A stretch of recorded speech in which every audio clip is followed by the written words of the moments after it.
Okay students, welcome to online learning platform of daily learn.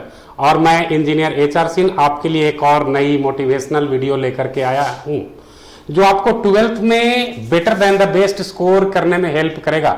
Better than the best scoring का मतलब मैं पहले समझा दूं, 80% आपको नंबर लगा देना मेरा कोई एम नहीं है।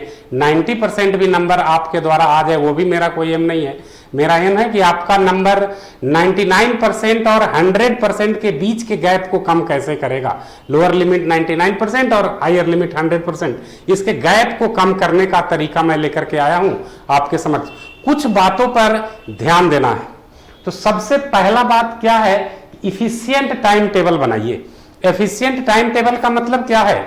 Daily planning, weekly planning, quarterly planning, monthly planning, 6 months planning. जब से आप क्लास 11th में आए हो तब से टोटल प्लानिंग। जैसे वीकली प्लानिंग के लिए आप क्या करते हो, हर एक वीक में हर एक सब्जेक्ट के लिए हाफ एन आवर का टाइम दीजिए, तो आपको एनालाइज होते जाएगा कि हमने जो इस वीक में पढ़ा है अभी तक याद हुआ कि नहीं हुआ। जो चीज याद नहीं हुआ अंडरलाइन करके रखिए, अगले वीक में जब उसका रिवीजन करोगे तो इस चीज को भी कैरी फॉरवर्ड लेकर के जाएंगे। 15 दिन वाले जो रिवीजन होंगे उसका स्ट्रेटजी भी आपको बनाना है कि जो 2 वीक में हमने रिवीजन किया इस 15 दिन में एक बार और कर लेंगे, क्योंकि वीकली आपने 2 बार रिवीजन किया उसको एक बार करना है, तो डबल का एक बार करना तो अपने आप आगे कम टाइम लगेगा। क्योंकि ह्यूमन टेंडेंसी होती है कि बातों को भूलना, 24 घंटा में कुछ भूल जाइएगा, 2 दिन के बाद कुछ भूल जाइएगा, 1 सप्ताह के बाद कुछ भूल जाइएगा। तो एफिशिएंट टाइम टेबल बनाना with the target to achieve your task.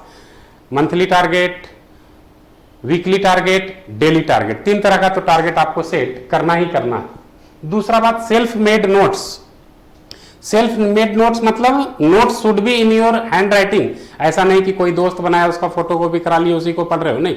Self made notes से होता क्या है कि नोट्स आपका और धीरे धीरे छोटा होता चला जाता है। कब? जब आप हाईलाइटर से हाईलाइट करते जाते हो, पॉइंट को एक बार पढ़े हो तो और छोटा हुआ, दूसरा बार पढ़े हो और छोटा हुआ, तीसरा बार में सिर्फ माइंड मैपिंग कॉन्सेप्ट बचता है। थर्ड पॉइंट क्या है? स्लिप शेड्यूल थर्ड पॉइंट क्या है? Analyse the confidence. जब 2 बार आपने चीजों को रिवाइज किया तो कॉन्फिडेंस लेवल को जांचिए कि how much you are internally motivated. अगर कहीं भी कॉन्फिडेंस की कमी लग रही है तो फिर से रिवीजन में जाना होगा, रिवीजन की स्ट्रेटजी को चेंज करना होगा। रिवीजन की स्ट्रेटजी को कैसे चेंज करोगे? जैसे न्यूमेरिकल प्रॉब्लम्स बनाते हो, सपोज आपने 1 घंटा का टारगेट फिक्स किया कि ये 30 न्यूमेरिकल्स प्रॉब्लम्स हमको बनाने हैं, ऑब्जेक्टिव MCQ हो या सब्जेक्टिव हो। तो आप 30 प्रॉब्लम्स जब बनाने बैठोगे तो हो सकता है कि आपसे 24 प्रॉब्लम बने, 6 ना बने। तो जो 6 प्रॉब्लम आपसे ना बना हो उस पर सिंगल स्टार का टिक लगाइए और आगे बढ़िए। जब दोबारा उसको रिवीजन करिएगा तो सिर्फ उसी 6 स्टार प्रॉब्लम को बनाइएगा जो आपसे नहीं बना होगा। तो देखिएगा उस 6 में भी से 4 आपसे बन जाएगा।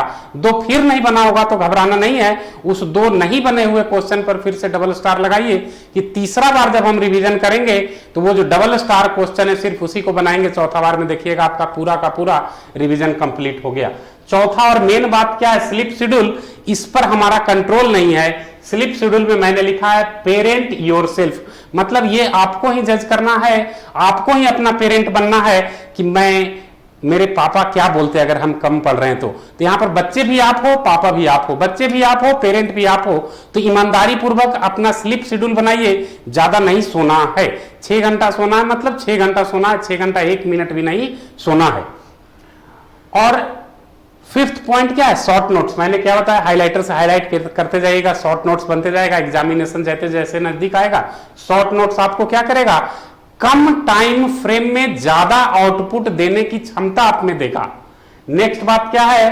Previous year questions and sample papers. देखिए हमारा जो एक्सपीरियंस है 10 और 12 साल का, जितने बच्चे अच्छे मार्क्स लाए हैं उनका क्या है कि नंबर ऑफ सैंपल पेपर्स उन्होंने बहुत ज्यादा सॉल्व कर रखे हैं।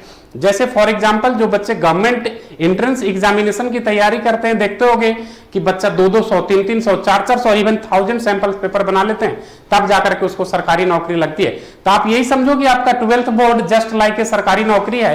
तो आप जितना ज्यादा सैंपल पेपर बनाओगे, जितना ज्यादा प्रीवियस ईयर क्वेश्चन बनाओगे, तो आपको अपनी त्रुटि पता चलती जाएगी कि इस पॉइंट हमारा कमजोर है, इस पॉइंट का थ्योरी हमको सर से पूछना है, मित्र से पूछना है, वीडियो लेक्चर से देखना है, या इंटरैक्टिव सेशन में सर से डाउट पूछना है। तो आपको sample paper is the power to get more and more marks in your board examination.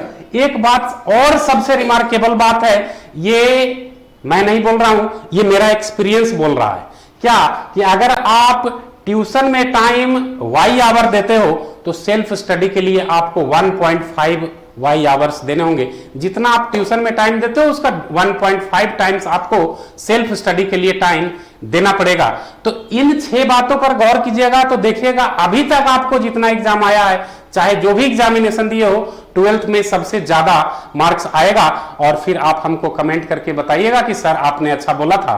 चलिए, तो अगले वीडियो में कुछ और नया मोटिवेशन लेकर के आऊंगा मैं आपके साथ। तब तक के लिए थैंक यू, जय हिंद।